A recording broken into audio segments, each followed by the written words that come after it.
जय हिंद साथियों, मैं Vishal SSC GD candidate medical field अभ्यर्थी। हम लोग मेडिकल फिजिकल पेपर सब क्वालिफाई है, यहाँ तक कि हम लोग का डॉक्यूमेंट वेरिफिकेशन भी हुआ, लेकिन 3 बार मेरिट गिरने के कारण हम लोग की आज तक नियुक्ति नहीं हो गई।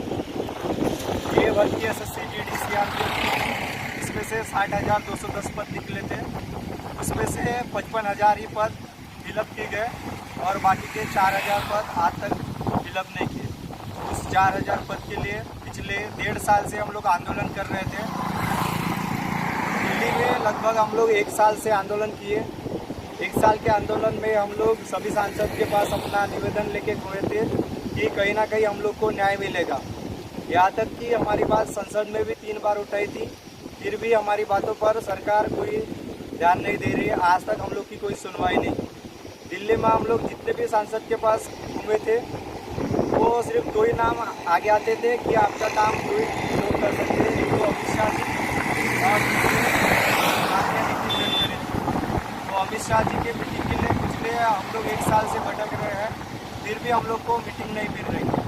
और नितिन गडकरी साहब से हम लोग की मीटिंग दिल्ली में भी कई बार हो रही थी, तो हम लोग को आश्वासन मिल रहा था कि आपका काम हो जाएगा।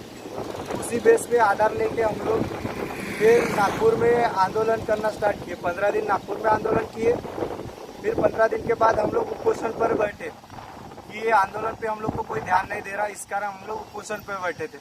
भारत के विभिन्न राज्यों से 70 अभ्यर्थी आमरण उपोषण करने बैठे थे। वहाँ 70 में से 67 अभ्यर्थियों को हमने हॉस्पिटलाइज किया था।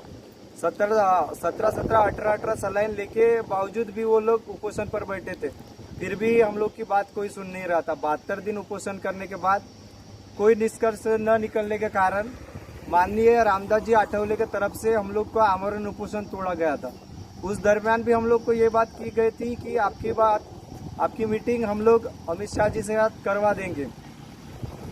आज 1 महीना हुआ, फिर भी हम लोग अमित शाह जी से मुलाकात करने के लिए, मीटिंग के लिए भटक रहे हैं। हमारी ना आवाज़ रामदास जी आठवले तरफ से मिल रही है, ना नितिन जी गडकरी उनके तरफ से मिल रहे हैं।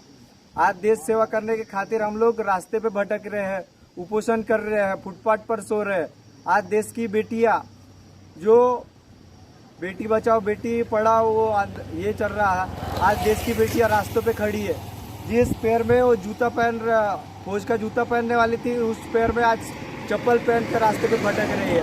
हम चप्पल पहन के ये इतने छाले पड़े हैं पैरों पे, फिर भी हम लोग टिके पड़े। कल भी हमारे साथी को हम लोग हॉस्पिटल लेके गए थे, वो भी कंधे पे। आज भी हमारे साथी एक लोग जो चलते चलते बेसुध हुआ। आज हमारे आंदोलन का ये पैदल मार्च का 8वां दिन है।